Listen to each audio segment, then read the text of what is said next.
네, 정치권 소식 핵심 키워드로 짚어보는 시간입니다. 이종훈 정치평론가, 김준일 뉴스톱 대표와 정리해 보겠습니다. 두 분 안녕하십니까? 안녕하세요. 네, 오늘 첫 번째 키워드 내용 먼저 확인해 보도록 하겠습니다.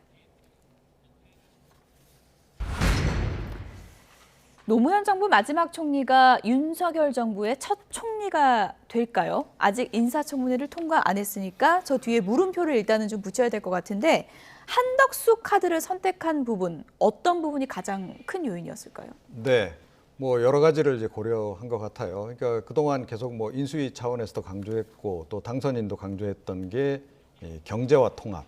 그러니까 역시 경제 전문가라고 하는 점, 그 점이 이제 주요하게 작용한 것 같고 거기에 더해서 통합, 그러니까 이제 호남 출신이라고 하는 점, 그 점도 이제 고려했고.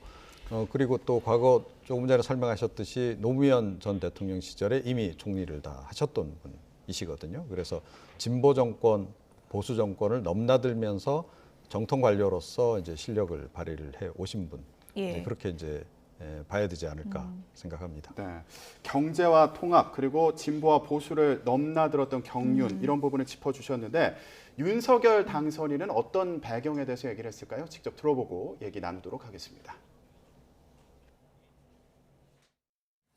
저와 함께 새 정부의 내각을 이끌어갈 국무총리 후보자는 한덕수 전 국무총리이십니다.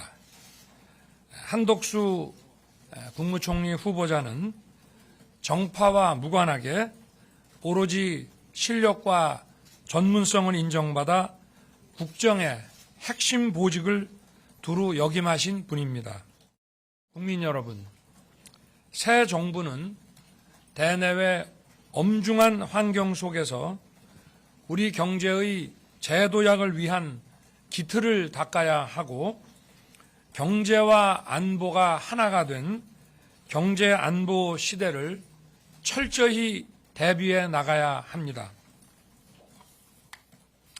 한덕수 총리 후보자는 민관을 아우르는 풍부한 경험을 바탕으로 내각을 총괄하고 조정하면서 국정과제를 수행해 나갈 적임자라고 생각합니다.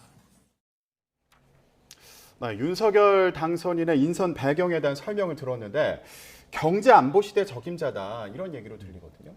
예, 뭐 계속 강조를 했던 게 안보 중에서도 경제 안보. 근데 이제 경제 안보라고 하는 거는 특히 이제 외교통상 쪽이잖아요. 그 부분에 있어서는 한덕수 전 총리만큼 뭐 이렇게 다양한 경험을 가진 분이 없다라고 하면은 사실은 모든 정부에서 다 역할을 했다라고 봐야 돼요. 왜냐하면 김영삼 정부 때도 통상산업부 차관이었거든요. 예. 그럼 김대중 정부 청와대 경제수석, 노무현 정부 부총리, 재정경제부 장관도 했고요. 그리고 그 이명박 정부 때는 주미대사, 그리고 마지막으로 박근혜 정부 때도 한국무역협회 회장을 했어요. 그러면은 거의 모든 정부에서 다 일을 그러네요. 했다라고 예. 이제 보면 될 것 같습니다. 그래서 아까 전에 뭐 이종훈 평론가도 말씀하셨듯이 일단 모든 정부에서 일을 했다라는 점, 그게 이제 청문회 통과가 매우 이제 역대 정부를 보면 어려웠잖아요. 김종필 총리 설이 6개월 동안 꼬리표도 있었고 그런 것들을 다 고려를 해가지고 지금 임명을 했다 이렇게 봐야 될 것 같습니다. 예.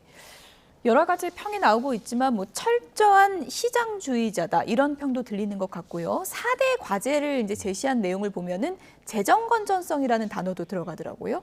네, 그러니까 사실은 이제 이 부분은 새 정부에서 하기가 굉장히 어려운 부분인데 예. 저는 이걸 들고 나온 부분을 굉장히 좀 긍정적으로 평가를 하고 싶어요. 그러니까 사실은 이제 문재인 정부 기간 동안에 뭐 코로나19 상황도 있긴 했습니다만 그럼에도 불구하고 이 재정 건전성이 많이 악화가 됐잖아요. 국채 발행이 계속 그리고 적자 재정을 계속 유지를 했고 그래서 역대급으로 지금 국가 채무가 지금 급증한 그런 그 상황이란 말이죠.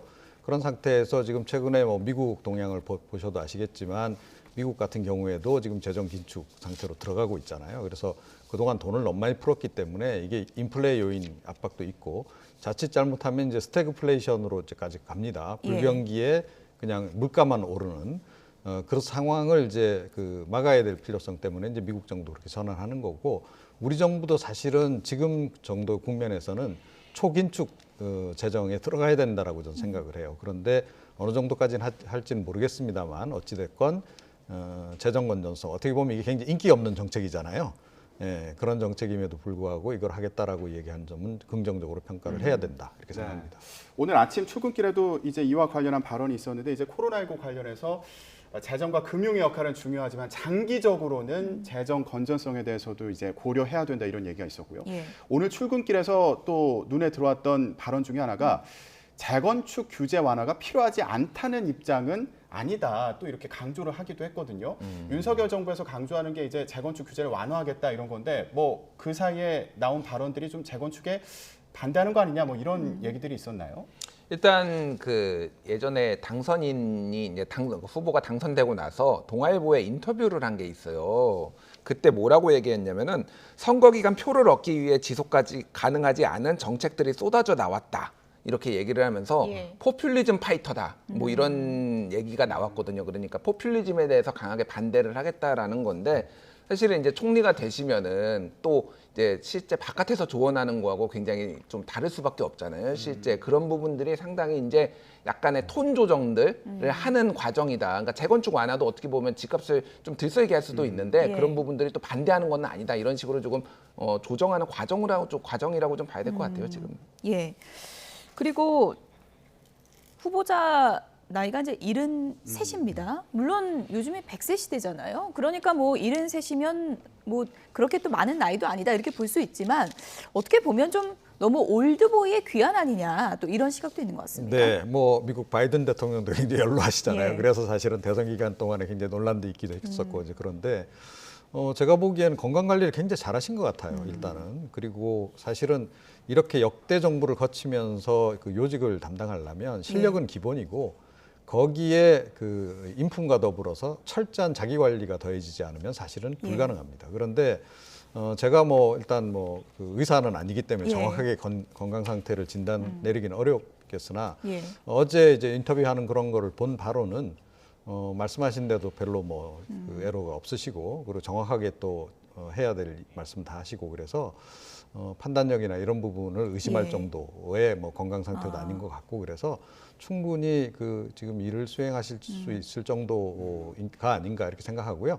그 다음에 이제 그 올드보이라고 하는 점이 이제 약점으로 작용할 수 있는 부분이 한 점이 있죠. 그래서 민주당 쪽에서 이제 문제 제기도 했던 예. 부분이 이제 그 부분이기도 한데, 그러니까 아무래도 이게 과거 경제를 잘 아시는데 미래 경제는 조금 좀 취약하시지 않겠는가. 예. 더군다나 최근에 뭐 4차 산업혁명이다 뭐 해서 굉장히 산업 구조가 빨리 변하는 그런 그 상황, 또 예. 경제 상황 자체가 전 세계적으로 급변하고 있는 이런 상황에서 이런 변화에 대한 대응 능력이 좀 떨어지지 않겠느냐라고 하는 지적이 지금 나오고 있는데요. 그거는 그야말로 조금 지켜봐야 될 대목이 아닌가 이렇게 생각합니다. 대표님 근데요 윤석열 당선인이 여의도 정치에서 신인이잖아요. 예. 좀 파격과 신선함을 기대했던 시각도 있는데 지금 이렇게 인수위 구성이나 이렇게 총리 지명 보면은 그런 것과 거리가 멀다 이런 시각도 있더라고요. 일단 책임 총리제 예. 얘기까지 나왔어요. 어느 정도 이제 권한을 총리에게 주겠다. 근데 사실 우리나라의 어떤 지금까지 정치권의 관행이나 관료들의 문화를 봤을 때 책임 총리제를 하려는데 예를 들면 총리가 40대다?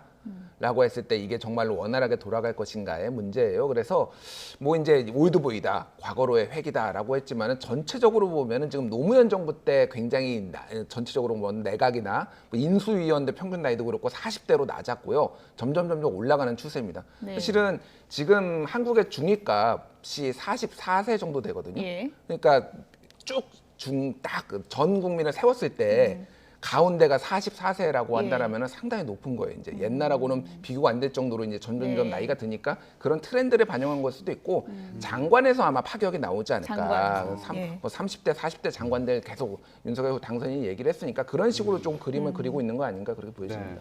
지금 인수위 입장을 보면은 연세는 경륜으로 본다 이렇게 얘기를 하기도 하고요. 그리고 나이가 기준이 아니라 능력과 전문성, 역량이 기준이다 이렇게 얘기를 하고 있는데 민주당에서는 아까 짚었던 것처럼 한 후보자가 총리직을 수행했던 15년 전이랑은 시간이 많이 흘러서 이제 상황이 다르다 이런 얘기를 하고 있는 상황이거든요. 그렇다면 인사청문회 이 전망은 어떤지. 이제 뭐 송곳 검증을 할 것으로 지금 이제 뭐 이야기는 하더라고요. 예.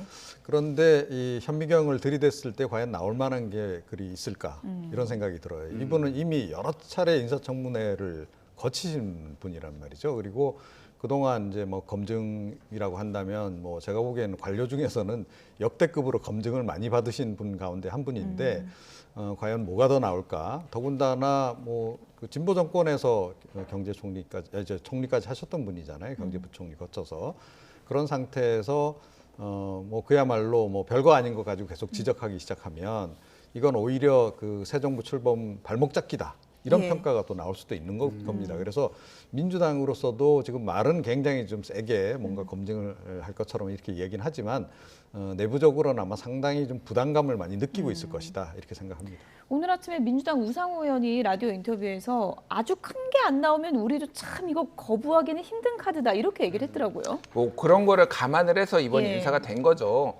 그래서 지금 가장 민주당이 이제 보고 있는 거는 이제 김현장에서의 활동이거든요. 그러니까 이분이 공직에 있다가 예. 김현장에 갔다가 다시 공직에 왔다가 김현장에 갔다가 다시 공직에 온 거예요. 그러면은 공직에 이제 김현장의 고문이나 이런 거 역할을 했다라는 거는 결국은 공직에서의 어떤 일종의 역할, 그러니까 공직에서의 영향력을 가지고 이제 일종의 로비, 직접 하진 않더라도 뭐 이런 것들을 보고한 것 아니냐라는 거고 예전에 그 론스타의 외환은행 인수에서도 그때 이게 논란이 돼서 그때 김현장 고문을 하면서 그런 역할을 한 거 아니냐. 그래서 그 부분을 좀 집중적으로 볼 것이고 민주당에서는 그리고 과거에 기억하시겠지만 박근혜 정부 때 안대희 전 대법관이 이제 그 변호사 전업 후에 굉장히 5개월간 16억 원의 번개 문제가 돼서 낙마를 했잖아요. 이를테면 고액 수임료, 뭐 이를테면 수임료는 아니더라도 이를테면 고문료 이런 것들이 문제가 될 가능성이 있는데 그런 부분들은 사실은 인수위에서 다 들여다봤다고 합니다. 예. 그래서 그 부분이 얼마나 이제 나올지는 한번 지켜봐야 될 것 같아요. 네. 오늘 아침에도 이런 질문이 있었는데 사적인 직장에서 론스타 문제에 관여한 적이 없다 이렇게 또 강조를 하기도 했더라고요. 앞으로 인사청문회 과정에서 이와 관련한 검증이 또 어떻게 이루어질지 지켜봐야겠습니다. 자, 이렇게 한덕수 후보자를 발표하기 전에요. 윤석열 대통령 당선인 어제 제주 4.3 희생자 추념식에 참석을 했습니다. 그런데 이거 참석한 것 자체가 또 뉴스가 되더라고요. 그렇죠. 그러니까 뭐 과거에 그러니까 이 보수 전직 대통령이라든가 당선인이 참석한 적이 한 번도 없었기 때문에 이제 눈길을 끈 거고요. 이거는 뭐 제가 보기에는 어떻게 보면 역사적 사건에 해당한다라고 좀 봅니다. 그런데 어찌됐건 보수 정당 출신의 당선인, 뭐 대통령이 되고 난 다음에도 제가 보기에는 이렇게 되면 가끔이라도 참석하실 가능성이 높다라고 보는데 그거는 굉장히 새로운 의미를 갖는다라고 생각해요. 그러니까 이 4.3 사건에 대한 어떤 역사적인 재평가, 재정의 그런 것들이 이루어지고 또 보수 진영이 그 당시 뭐 우익 진영이 상당히 또 책임도 있지 않습니까? 양민학살 부분 예. 그런 부분에 대해서는 책임 인정을 하는 그런 방향으로 지금 이제 그 기조가 바뀌어 나갈 가능성 이런 것들을 다 예고하는 그런 뭐 사건이었다 이렇게 생각합니다. 네, 당선인의 메시지도 이제 언론의 주목을 받았지만 어제요.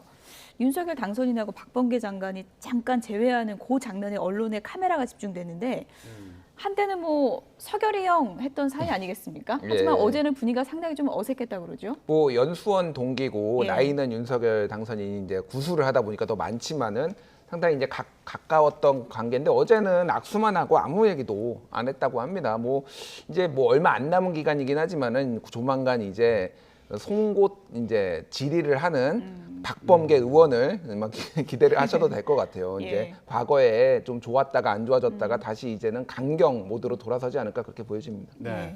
어제 이 두 인물이 겹쳐지는 사진 한 장이 많은 주목을 받았는데 대화는 안 나누고 지금 악수만 나눈 거잖아요. 예, 네. 앞으로 관계 어떻게 전망하십니까? 그건 뭐 이제 새 대통령이 어떻게 하느냐 하는 부분. 그다음에 이제 근데 사실은 지금 안 그래도 청와대하고 지금 갈등이 좀 유발이 된 측면이 있고 또 법무부 장관 또 그 수사 지휘권 문제 가지고 또 한 차례 또 논란도 있고 그래서 뭐 그렇게 외견적으로 보기에 매끄러워 보이진 않아요. 예. 그럼에도 불구하고 어찌됐건 뭐 정권 교체되는 상황에서 더 이상의 갈등을 증폭시키기는 좀 쉽지 않을 것이다. 그러니까 박범계 장관 입장에서도 뭐 어떻게 보면 뭐라도 조금 하나 더 해놓고 나가고 싶은 그러니까 본인이 생각하는 검찰개혁 차원의 그런 것들이 이제 조금 작용을 할 텐데 예. 그런데 이미 이제 그 시기는 좀 지났다. 정권 본격적인 교체기로 접어들었기 때문에 이제는 조금 그 박 장관께서도 욕심을 내려놓으시는 게 좋지 않을까 이렇게 생각합니다. 두 분이 어느 자리에 있느냐에 따라 두 분의 관계도에 또 기상도도 상당히 좀 변해왔던 것 같은데 네, 나중에 앞으로는 뭐 그 윤 당선인 대통령직 끝나고 나면 예. 뭐 사석에서 또 술 한잔 하시겠죠. 예. 두 분이. 앞으로 어떻게 좀 변할지 지켜봐야 될 것 같고요. 이번에 이제 윤석열 당선인 취임식 때 김건희 여사가 올지 이것도 관심인데 그 전에 언론에 또 사진이 오늘 공개돼서 화제를 좀 모았습니다. 지금 보시면요. 경찰 탐지견하고 이제 인사하는 모습이 이제 편안하게 인사하는 모습이 이렇게 포착돼서 공개가 되더라고요. 저거는 내가 공개될 수 있다라고 한 걸 알고서 다가가서 인사를 한 것 같죠. 저런 사진들은 다 계획된 계획된 거로 왜냐하면 이게 독자 제공이라고 보통 적혀 있는데요. 예. 저게 나가서 걔를 끌어안는 게 당연히 사진 찍힐이라는 거를 알고 있기 때문에 예. 어느 정도는 계획됐다라고 보시면 될 것 같고 이제 안경을 썼어요. 평소에 이제 안경을 안 쓰다가 안경을 썼고 슬리퍼인가요? 저게 정확하게 모르겠는데 예. 뭐 슬리퍼처럼 보이는 편안한 복장이라는 거는 일상 속에서 이제 영부인, 뭐 여사, 대통령 배우자가 이제 생활하고 있다 이런 거를 좀 친근함을 강조하기 위한 거고 예. 취임식 참석은 뭐 당연한 거고요. 그 전에 이제 활동을 할 것인가 말 것인가에 그런 게 좀 관심인데 취약계층을 좀 이렇게 주로 보살피는 거에 관심을 가지고 있다 이런 언론 보도도 나왔더라고요. 그리고 코바나 컨텐츠 지금 예. 대표로 있는 그 코바나 컨텐츠 같은 경우에는 공익 활동을 주로 하는 걸로 지금 이렇게 가닥을 잡았다 이렇게 얘기가 나와서 저는 아주 개인적인 건데 그 미국의 바이든 대통령의 배우자인 질 바이든 여사처럼 좀 일하는 뭐 이를테면 영부인, 일하는 대통령 배우자 이런 거를 조금 봤으면 좋겠어요. 한국에서 보면 예. 보통은 이제 뭐 청와대면 어떤 대통령 뭐 관저에 보통 뭐 계시고 이렇게 보조하는 역할인데 일도 하는 이제 시대가 많이 바뀌었잖아요. 근데 예. 이제 코바나 컨텐츠를 중심으로 좀 공익적인 활동도 하면서 그런 모습들을 좀 어필하지 않을까 그렇게 보여집니다. 후드티 사진을 보니까 뭐 대선 때 워낙에 여러 논란이 있었기 때문에 이제 좀 친근한 모습으로 조금씩 대중에게 좀 다가가야 되겠다 이런 생각을 한 게 아닐까 이런 생각도 들더라고요. 네, 취임식에 참석하기 위한 사전 정지 작업. 아 그렇습니까? 뭐 정치적으로는 그렇게 해석할 수밖에 없죠. 예, 그래서 일단 이제 친근한 모습으로 대중들에게 좀 다가가는 그런 이제 모습을 좀 이미지를 좀 전달을 좀 하고 그렇게 해서 이제 그동안 사실은 뭐 논란도 많았고 이제 그렇지 않습니까? 지금 현재 또 진행되고 있는 그런 또 뭐 재판 관련해서도 또 계속 얘기가 나오고 있고 그렇기 때문에 아마 조심스럽게 지금 이제 조금씩 모습을 드러내고 있는 그런 그 상황이 아닌가 이렇게 생각합니다. 예. 네. 자, 저희가 대통령 취임식 관련해서 얘기를 해봤는데 이제 취임식 이후에는 또 정치적인 이슈가 예. 있죠. 예, 바로 지방선거가 기다리고 있는데 관련해서요 이런 얘기가 나왔습니다. 다음 키워드 보여주시죠.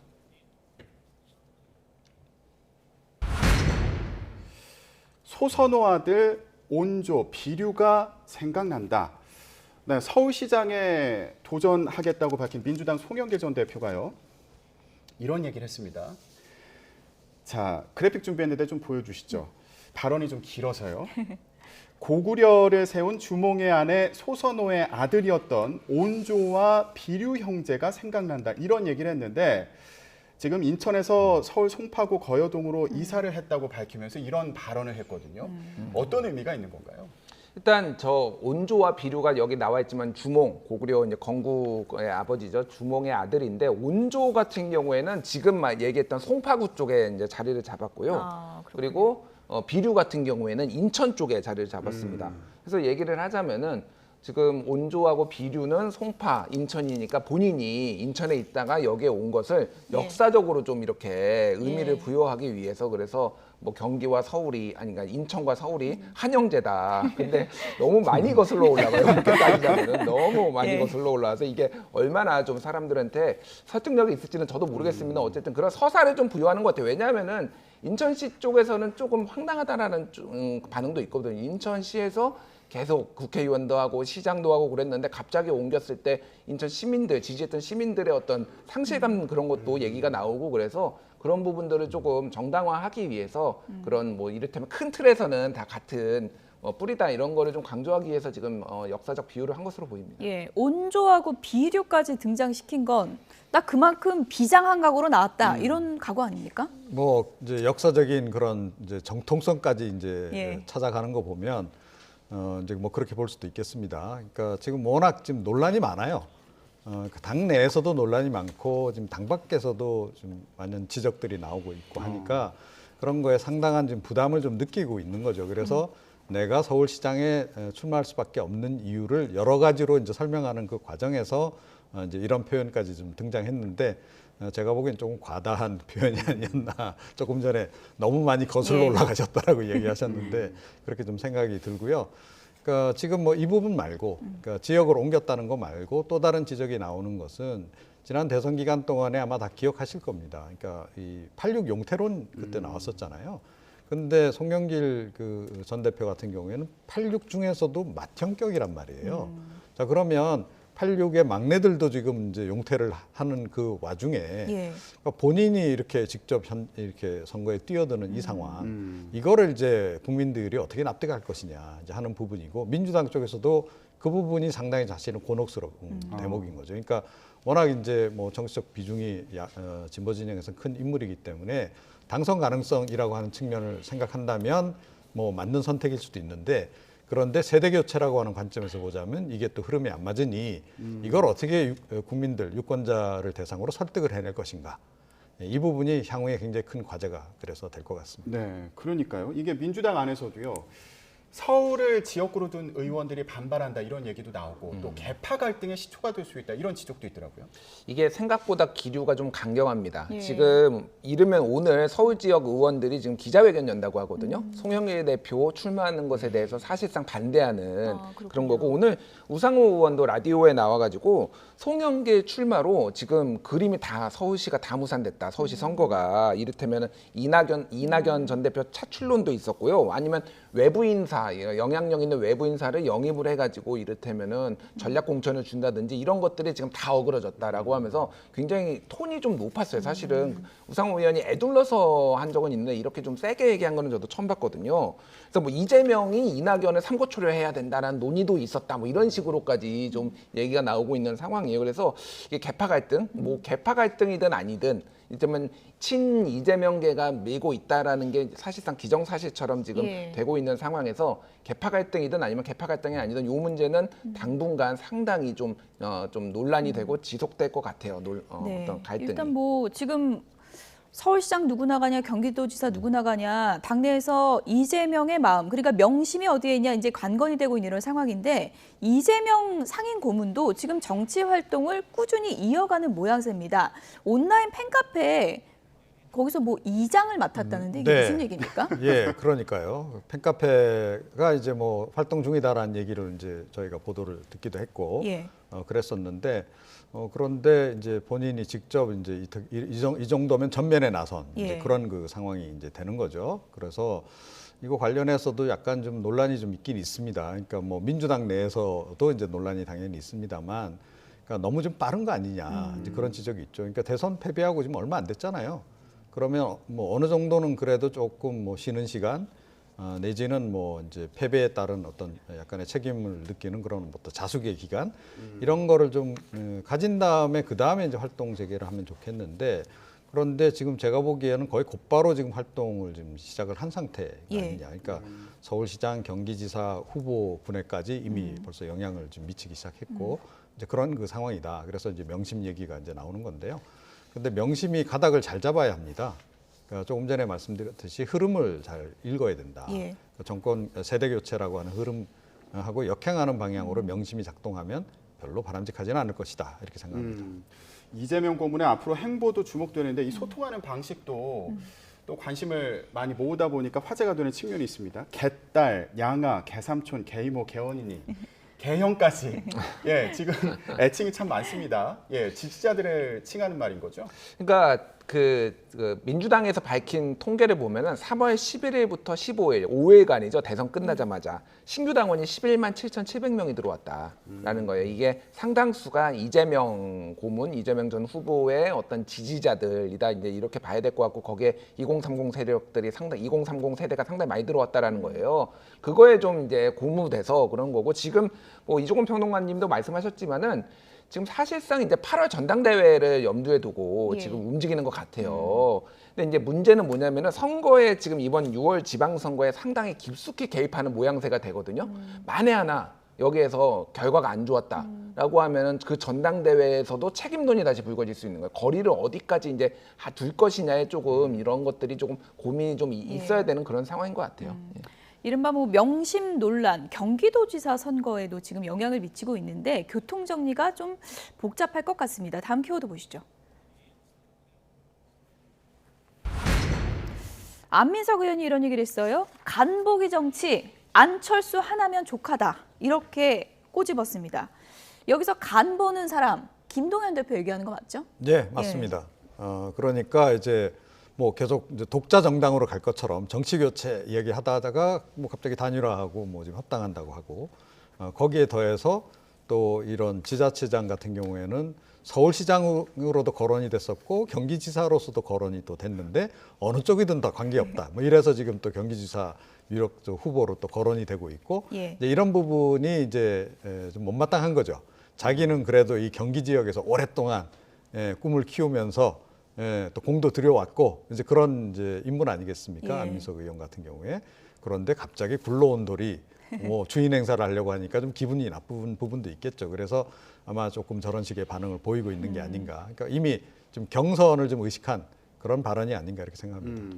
그러니까요. 안민석 의원 같은 경우에는 전당원 경선을 하자 이런 취지의 주장을 하고 있는 건데 김동연 대표 같은 경우에는 권리당원 50% 룰이 나처럼 바깥에서 온 사람에게는 불리하다 이렇게 주장을 하고 있어요. 이게 경선 과정에서도 계속 좀 맞붙을 것 같아요. 그러니까 뭐 당심 50, 민심 50 일단은 이렇게 정해진 상황인데 이게 공천관리위원회에서 이제 바꿀 수는 있습니다. 이 부분을. 근데 이제 김동연 대표가 들어왔다고 해서 바꾸는 것이 맞느냐? 그거는 내부에서도 좀 비판의 목소리도 있고 안민석 의원뿐만이 아니라 그런 부분들이 있고 안민석 의원은 그래서 지금 아예 뭐 대의원제 폐지를 하고 권리당원한테 다 표를 줘야 된다 이런 얘기까지 하고 있어요. 그러니까 좀 예. 세게 나가는 거. 사실 민주당이 과거에도 대의원 제도를 폐지를 해야 된다. 막 이런 얘기를 했었던 거는 당원들의 어떤 지지세가 자기한테 있을 때 했던 분들이 많이 했던 거거든요. 근데 여기까지 나가는 거는 이거에 대해서는 양보를 하지 않겠다. 더 나가는 거는 그러니까 더 세게 질러서 이를테면 이 부분에 50대 50은 양보하지 않겠다 이런 전략이라고 좀 봐야 될 것 같고요. 이거는 근데 김동연 대표 같은 경우에도 명확하게 명심이 김동연 대표한테 있다는 거는 확인이 되지는 않았으나 상당수 또 그렇게 해석하시는 예. 분들도 많거든요. 그거를 이제 지켜봐야 될 것 같아요. 그 부분은. 예. 여야 모두 뭐 지금 경기도지사 출사표를 낸 분들이 상당히 이제 많아지고 있는데 여론의 흐름은 지금 어떻게 가고 있는지 저희가 여론조사 하나를 좀 보여드리겠습니다. 먼저 범진보 진영 경기도지사 후보 적합도를 좀 보실까요? 김동연 대표가 24.1%로 가장 높게 나타나고 있고요. 뒤이어서 안민석 의원 그리고 염태영 전 시장 그리고 조정식 의원 이렇게 나타나고 있습니다. 네, 이어서 국민의힘 경기도지사 후보 적합도를 살펴볼까요? 유승민 전 의원이 33.3%로 나타났고요. 그리고 김은혜 당선인 대변인이 뒤를 이어서 15.1%로 나타났습니다. 예. 지금 국민의힘 경기도지사 후보 적합도를 보면 유승민 전 의원이 일단은 좀 압도적으로 여론에서는 좀 우세를 잡고 있는 것으로 보이네요. 네, 그렇습니다. 뭐 워낙 이제 유승민 의원도 이제 고심 끝에 이쪽을 결정을 한 이유도 이제 그것이기도 한데 그동안의 수도권에서 유승민 전 의원에 대한 평가가 비교적 좋은 편이었어요. 예. 오히려 이제 그 보수의 텃밭인 대구 경북 지역에서는 배신자 프레임 여전히 지금 작동하고 있고 저는 납득이 안 갑니다만 예. 어찌됐건 그런 상황인데 수도권에서는 의외로 중도나 진보 진영에서조차도 비교적 긍정적인 평가를 받고 있죠. 이제 그런 것들이 이제 여기 여실히 좀 반영이 된 게 아닌가 이렇게 생각을 합니다. 여기는 비교적 교통 정리가 좀 빨리 될 걸로 보십니까? 좀 지지율 격차로 봐서는 예. 네, 그렇게 좀 보입니다. 근데 또 김은혜 차출로는 아직 살아있는 건가요? 예. 어떻게 보세요? 그러니까 좀 이제 정치공학적인 얘기를 좀 말씀을 드리면은 유승민 전 의원이 그냥 전략공천을 받는 것에 대해서 소위 말하는 이제 당내 주류들이 좀 불편해하고 있어요. 그래서 그래서 김은혜 의원이 좀 더 윤석열 당선에 가깝잖아요. 그래서 세워야 된다, 경선에 붙여야 된다. 그리고 또 하나는 명분상으로도 당내 경선이 있어야 흥행이 된다. 뭐 이런 것까지 해가지고 지금 김은혜 의원을 밀고 있는데 아무래도 뭐 인지도나 아니면 뭐 급수 차이라고 해야 되나요? 이제 대선까지 나왔던 분이니까 그런 것들이 차이가 있어서 그게 어떻게 될지는 모르겠습니다. 그래서 어쨌든 상당히 조금 견제하는 당내 목소리도 있다 이렇게 보시면 될 것 같아요. 앞으로 또 뭐 새 정부 공식 출범과 동시에 또 여론의 흐름에도 어떤 또 변화가 있을지 이 부분도 저희가 전해드리겠습니다. 지금까지 이종훈 정치평론가 그리고 김준일 뉴스톱 대표 두 분이었습니다. 고맙습니다.